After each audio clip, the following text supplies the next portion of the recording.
Buenas tardes. El tema de hoy, exámenes complementarios en nefrología. El diagnóstico de las diversas enfermedades que afectan los riñones requieren primero un diagnóstico sindrómico, el cual se logra gracias a la recopilación de una completa historia clínica y posteriormente un examen físico. Las pruebas de laboratorio que luego se solicitan ayudan a confirmar la sospecha clínica, siendo por lo tanto importante conocer cuáles se deben solicitar y su adecuada interpretación. La tasa de filtración glomerular. Se entiende por el volumen de ultrafiltrado plasmático por unidad de tiempo que pasa de los capilares glomerulares hacia el espacio de Bowman y túbulos renales. Su valor es aproximadamente de 120 mililitros minuto. La forma de determinar la tasa de filtrado glomerular es a través de la valoración de la depuración. ¿Qué quiere decir depuración? Acción de limpiar por filtración de un marcador. La depuración o aclaramiento plasmático de un marcador X es el volumen de plasma que es liberado a nivel renal completamente de él en la unidad de tiempo. El marcador debe de cumplir con ciertas características. Debe ser producido a una tasa fija horaria, no fijarse a las proteínas plasmáticas y ser solo eliminado por filtración glomerular. Se considera que la depuración del marcador será equivalente a la tasa de filtrado glomerular. Si hablamos de la depuración plasmática a nivel renal, asumimos que los glomérulos o su barrera de filtración son libremente permeables al marcador y éste no se reabsorbe ni se secreta a nivel tubular y tendríamos que la masa del marcador excretado en la orina sería igual a la masa filtrada por unidad de tiempo. Así tenemos la fórmula donde masa de la sustancia excretada sobre tiempo es igual a la masa filtrada sobre tiempo. Puesto que la masa de cualquier soluto es igual a su concentración plasmática por el volumen del solvente, y si la masa filtrada es igual a su concentración plasmática, puesto que el soluto es libremente filtrado, y el volumen plasmático filtrado por unidad de tiempo a la tasa de filtrado glomerular. Por lo tanto, la ecuación anterior se transforma en concentración urinaria de la sustancia X por volumen urinario sobre tiempo es igual a la concentración plasmática de esa sustancia por la tasa de filtrado glomerular sobre tiempo. Y tenemos una fórmula resumida ahí donde muestra que la tasa de filtrado glomerular es igual a la concentración urinaria de la sustancia por volumen urinario sobre la concentración plasmática de esa sustancia por unidad de tiempo. Debemos recordar que existen marcadores tanto exógenos como endógenos, que son los más usados. Entre los exógenos tenemos a la inulina, al iotalamato sódico, al iohexol, entre otros. Y entre los marcadores endógenos, a la creatinina, al nitrógeno ureico y a la cistatina C. Marcadores endógenos. La creatinina es un compuesto guanidino que puede derivar de la arginina, glicina y metionina de la dieta por metabolismo hepático. Tiene una tasa de producción diaria de 20 miligramos por kilogramo de peso día y en hombres y de 15 miligramos por kilogramo de peso día en mujeres. La creatinina producida diariamente se elimina principalmente por filtración glomerular gracias a su bajo peso molecular y ausencia de fijación a las proteínas plasmáticas. De ahí que el valor sérico de la creatinina plasmática es un marcador útil para determinar la tasa de filtrado glomerular. La excreción de creatinina es igual a su producción. Es así que a una mayor concentración de creatinina, menor tasa de filtrado glomerular. Los valores de creatinina plasmática fluctúan entre 0.7 a 1.2 miligramos decilitro. Sin embargo, existen algunos factores que pueden alterar estos valores, como por ejemplo la masa muscular del paciente, el tipo de dieta que lleva el paciente, los mecanismos de excreción adicionales de creatinina. Sabemos que a nivel tubular existe secreción tubular y esta se puede alterar por el uso de fármacos como la cimetidina, la dapsona, el probenecid, el trimetoprim, entre otros.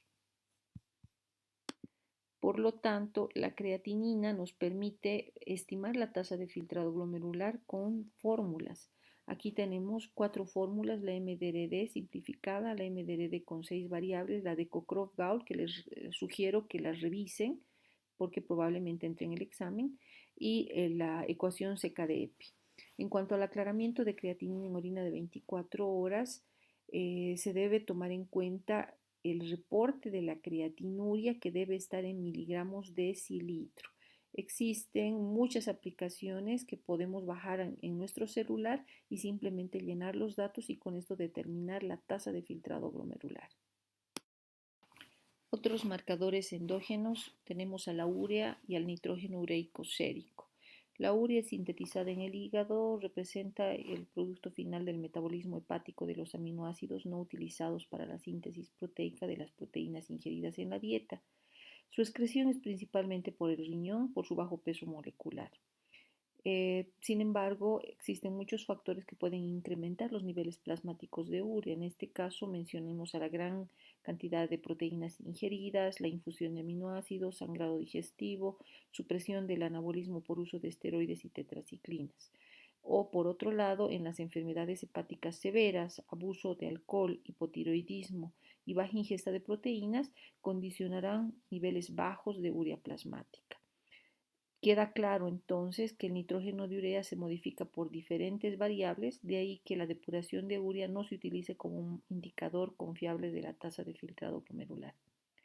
La relación de nitrógeno de urea-creatinina es importante. Si tenemos una relación mayor de 20:1, podemos estar frente a un aumento de la producción de urea, un estado prerrenal, sangrado digestivo, daño tisular y altas dosis de tetraciclinas y esteroides. En cambio, si tenemos un valor normal de nitrógeno de urea, creatinina de 10:1, podemos estar frente a lesión renal aguda por necrosis tubular aguda. En estados prerrenales también se ve si la ingesta de proteínas es baja o si existe daño hepático importante. ¿Cómo obtenemos la relación NUS-creatinina? Nada más es dividir el valor del nitrógeno de urea dividido entre la creatinina plasmática en miligramos decilitro. Conociendo entonces que la creatinina y la urea tienen algunas limitaciones, se ha buscado otros marcadores para determinar la tasa de filtrado glomerular, en este caso la cistatina C. Esta es libremente filtrada por el glomérulo, reabsorbida y catabolizada, pero no secretada por los túbulos contorneados proximales. En vista de que se excreta en mínimas cantidades en la orina, no es posible medir su depuración, siendo necesario confiar en sus niveles séricos para obtener un valor aproximado de la tasa de filtrado glomerular. También debemos mencionar que existe evidencia reciente que estos valores se pueden modificar por múltiples variables. Examen general de orina. Existen métodos de recolección como la micción espontánea, el cateterismo vesical y la aspiración suprapúbica. En el examen general de orina se observan características físicas como el color, turbidez y olor y características químicas como la osmolaridad y densidad urinaria. Gracias a la capacidad renal de concentrar la orina es posible eliminar la carga osmolar generada diariamente, que es más o menos de 500 a 600 miliosmoles y que deriva del metabolismo tisular y de los alimentos ingeridos en la dieta. La densidad urinaria fluctúa entre 1.001 y 1.40. Valores por debajo de 1.005 indican orinas muy diluidas y por encima de 1.030 orinas concentradas. Glucosuria. En condiciones normales, casi toda la glucosa es libremente filtrada y reabsorbida en el túbulo proximal, pero es importante recordar que existe una máxima capacidad de reabsorción tubular. Por lo anterior, se deduce que la glucosuria solo ocurre en dos situaciones: aumento en la glucosa sanguínea o defecto en las funciones de reabsorción del túbulo proximal, como en el síndrome de Fanconi, síndrome nefrótico crónico, nefritis intersticial crónica, por ejemplo. Cetonuria. Puede ocurrir por bajos niveles de insulinemia, lo que estimula el proceso cetogénico como en la diabetes mellitus no controlada, el ayuno prolongado, vómitos y dietas altas en grasas y proteínas. Y altos niveles de hormonas contrarreguladoras como el cortisol, glucagón y catecolaminas. La presencia de bilirrubina en la orina nos hace sospechar de obstrucción de vía biliar. La ausencia de urobilinógeno también nos sugiere obstrucción de vía biliar. En la tira reactiva podemos tener un reporte positivo de hemoglobina en casos de hematuria, pero también en hemoglobinuria y en presencia de mioglobina. El test de nitritos es positivo en orina generalmente cuando el número de bacterias esté en concentración que excede las 100.000 unidades formadoras de colonias por milímetro cúbico, lo que nos hace sospechar de un proceso infeccioso. El test de esterasa leucocitaria evalúa la presencia de leucocitos en la orina con base en la actividad de la indoxila esterasa liberada por los neutrófilos y macrófagos lisados. En cuanto a las proteínas, nos pueden reportar en el examen general de orina en trazas, en cruces o en miligramos decilitro. Sedimento urinario. Los elementos a estudiar son principalmente hematíes. En condiciones normales, el número de glóbulos rojos en orina es de 1 a 2 por campo. Cifras mayores se consideran hematuria. La hematuria puede ser de origen glomerular o no glomerular. Esta última se origina desde los cálices renales hasta la uretra. Para determinar si se trata de una hematuria glomerular, se toma mano de otros exámenes como la morfología de glóbulos rojos. Si nos reportan más del 70% de glóbulos rojos dismórficos o crenados, se considera la hematuria de origen glomerular. Un valor menor de 30% sugiere hematuria no glomerular. También podemos solicitar volumen corpuscular medio. Si este nos reporta menor a 70 femtolitros, es sugestivo de hematuria glomerular.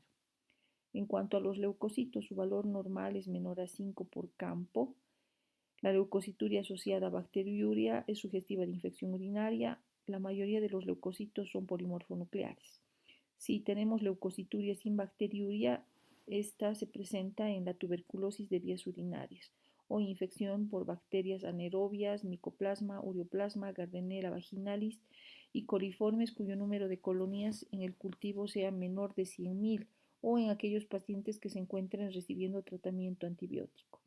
Si la leucocituria se acompaña de cilindros leucocitarios y hematíes, el sedimento es altamente sugestivo de glomerulonefritis o nefritis intersticial aguda. En esta última, el leucocito predominante es el eosinófilo. Sin embargo, también se puede presentar eosinofiluria en enfermedad renal arterioembólica, en falla renal aguda isquémica y por toxinas, o glomerulonefritis proliferativa, pielonefritis, cistitis y prostatitis. La presencia de otras células, como las células del epitelio escamoso, son muy comunes en la orina. Sin embargo, la presencia de células del epitelio transicional son raras y nos debe hacer sospechar de infecciones o de patología neoplásica del sistema colector. En cuanto a los cilindros hialinos son muy frecuentes en situaciones de estrés, fiebre, falla cardíaca, uso de diuréticos y eliminación de orina concentrada. También existen los cilindros granulosos finos que se presentan en pacientes con síndrome nefrótico y la presencia de cilindros granulosos pigmentados o pardos que se observan en hemoglobinuria, mioglobinuria, ictericias y necrosis tubular aguda. Los cilindros leucocitarios se observan en infección aguda o crónica del parénquima renal, tipo glomerulonefritis, nefritis intersticial y pielonefritis. Los cilindros hemáticos son característicos de las glomerulonefritis, vasculitis y nefritis intersticial aguda. Y los cilindros de células epiteliales se observan en necrosis tubular aguda, en las cuales las células del epitelio tubular esfacelada se unen al cilindro en formación. En casos de enfermedad renal crónica, se observan cilindros serios o grandes. Lo anterior ocurre en presencia de bajo flujo tubular y túbulos atróficos y dilatados.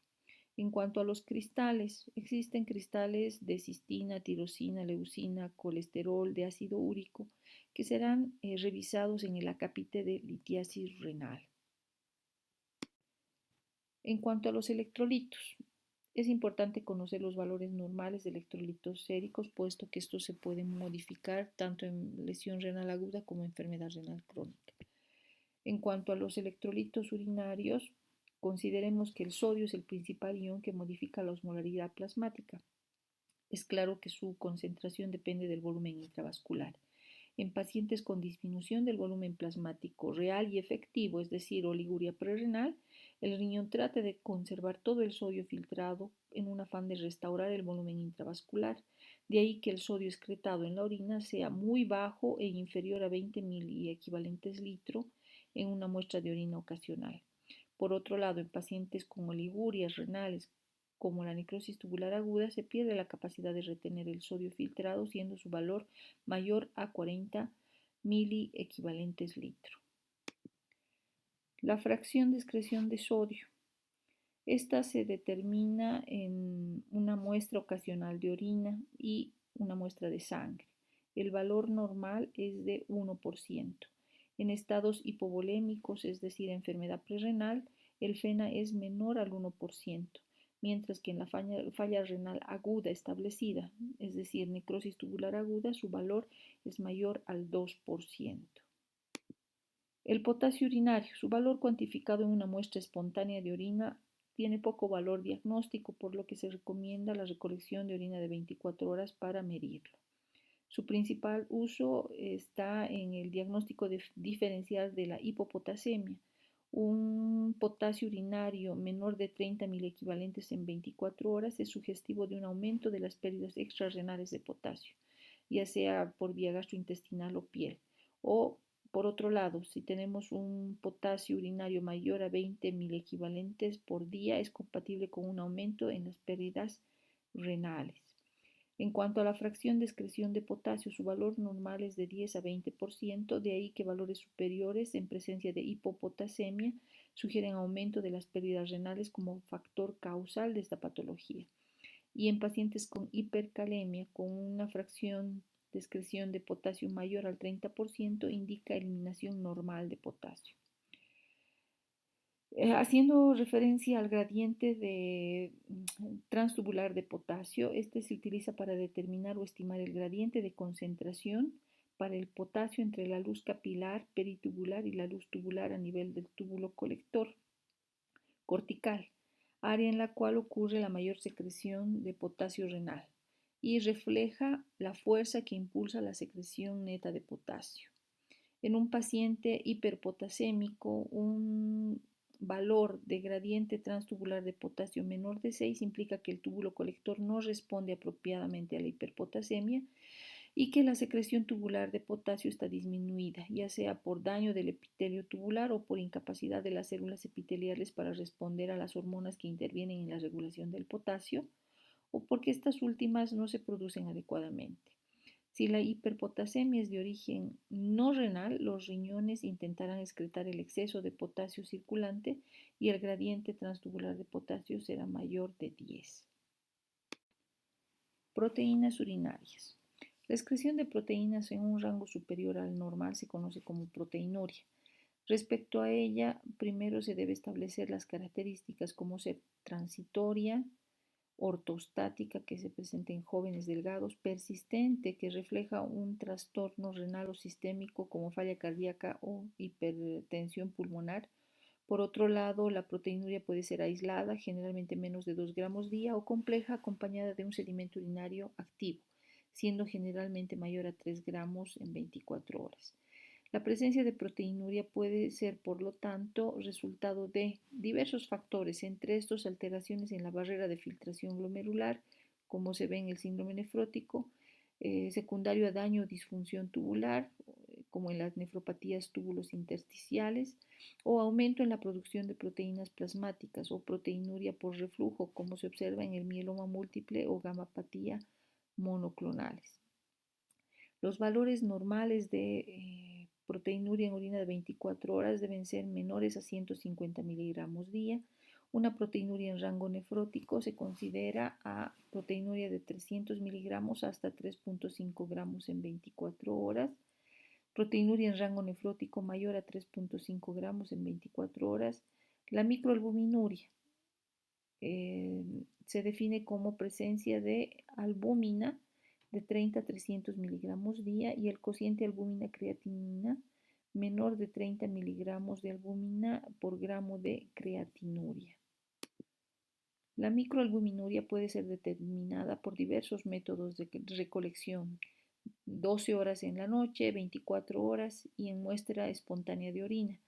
Se debe además evitar el ejercicio en los días anteriores. Lo más conveniente es practicar la cuantificación en por lo menos 3 muestras con una diferencia de 30 días antes de clasificar a un paciente como microalbuminúrico. Pasando a la evaluación imagenológica, podemos mencionar a la radiología convencional, ultrasonido renal, gammagrafía renal, tomografía computada, resonancia magnética nuclear y la angiografía. En esta observamos unas radiografías abdominales. En las flechas amarillas se observan cálculos y en esta otra imagen se observa otro cálculo de tipo radio opaco. Ecografía renal nos permite evaluar tamaño, morfología y situación de los riñones, no utiliza radiación ionizante, se puede efectuar ante la sospecha de uropatía obstructiva, nos permite diferenciar la presencia de masas renales simples o complejas, calcificaciones. Además, en la fotografía que observamos se diferencia claramente la corteza, la médula y el seno renal. No existen restricciones en relación a la insuficiencia renal que pueda presentar el paciente. Y si deseamos realizar una biopsia renal guiada por ecografía en tiempo real, es de mucha ayuda. También nos permite realizar la nefrostomía guiada por ecografía y el drenaje de abscesos. En esta otra observamos la corteza renal hipoecogénica con respecto al hígado adyacente, que es lo normal. En la figura del medio tenemos una corteza renal isoecoica, que también se puede considerar normal, pero ya en la figura C, la corteza renal es hiperecoica en relación al hígado, y esto habla de insuficiencia renal. En esta otra imagen se observa una hidronefrosis con una dilatación evidente de los cálices como de la pelvis renal. Ecografía Doppler y Doppler Color. Permite estudiar de modo no invasivo la patología vascular como patrón de flujo de pequeños vasos en el parénquima renal, descartar trombosis y estenosis. En esta imagen se aprecia una inversión del flujo sanguíneo que es sugestivo de trombosis venosa renal.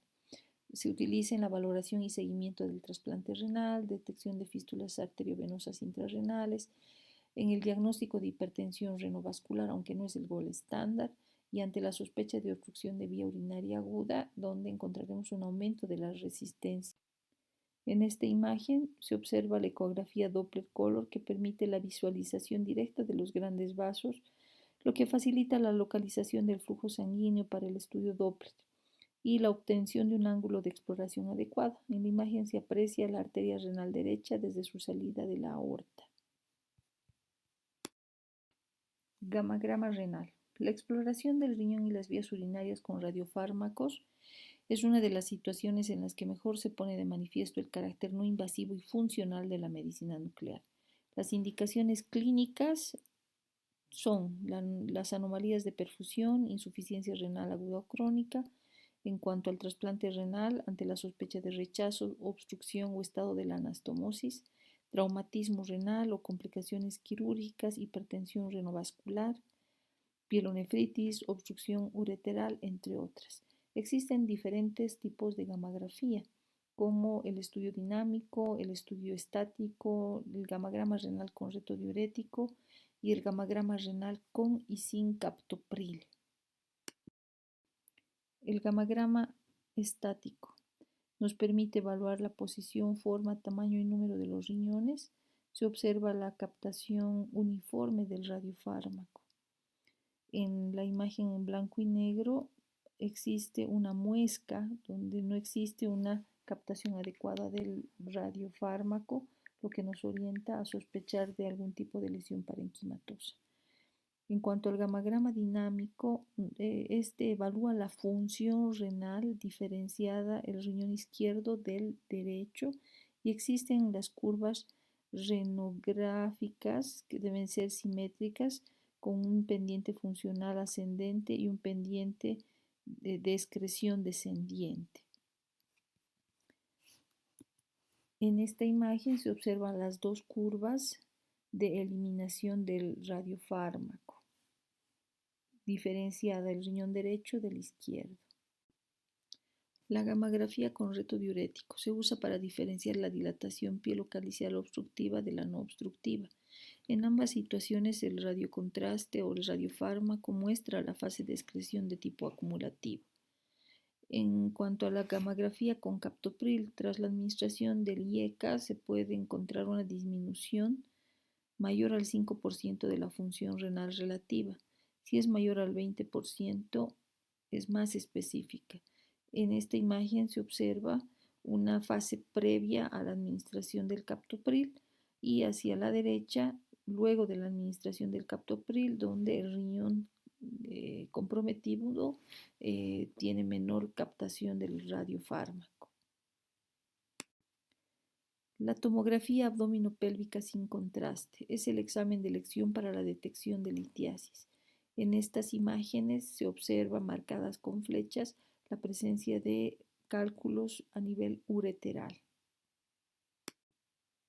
La tomografía abdominopélvica con contraste se solicita ante la sospecha de hematomas, abscesos y tumores. Nos permite caracterizar mejor las lesiones. En la imagen superior izquierda se observa un hematoma subcapsular izquierdo importante. En la imagen superior derecha se observan lesiones intraparenquimatosas que corresponden a un absceso renal. Y en las imágenes inferiores se observa la presencia de una masa renal izquierda de 8.5 por 7.5 por 9 centímetros hipervascularizada con neovascularización interna de forma redondeada que corresponden a una masa tumoral. La resonancia magnética nuclear tiene mejor resolución de contraste, entrega mayor información. Es una alternativa cuando existe contraindicación para el uso de medios de contraste. Es más difícil de interpretar y es más cara. Y si realizamos angioresonancia por el uso del gadolínio, existe riesgo de fibrosis sistémica nefrogénica si el paciente tiene una tasa de filtrado glomerular menor de 30 mililitros minuto por 1.73 metros cuadrados. Angiografía renal. Tiene varias indicaciones, entre estas traumatismos, aneurismas, estenosis o vasoespasmo, malformaciones vasculares. En la imagen inferior se observa una malformación vascular que está indicada con la flecha. Hipertensión renovascular. Debo mencionar que la angiografía renal es la prueba de oro para el diagnóstico de hipertensión renovascular. En la imagen superior se observa un patrón clásico de la displasia fibromuscular con lesiones en cuenta de rosario. También nos permite la administración directa de fármacos o realizar embolectomías.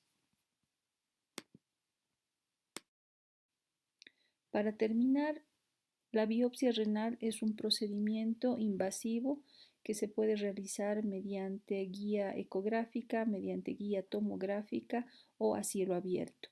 Las indicaciones están dadas en casos de síndrome nefrótico idiopático, alteraciones urinarias asintomáticas como hematuria o proteinuria o ambas, insuficiencia renal aguda de origen no filiado, insuficiencia renal crónica, síndrome nefrítico, hematuria macroscópica recidivante.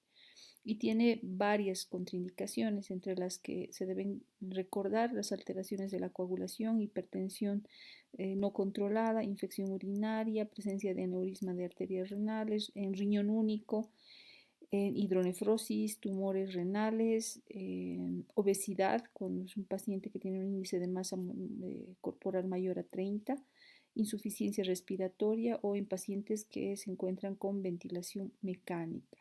La biopsia no solamente nos da el diagnóstico histopatológico, sino también nos permite evaluar el pronóstico de la patología glomerular. Gracias.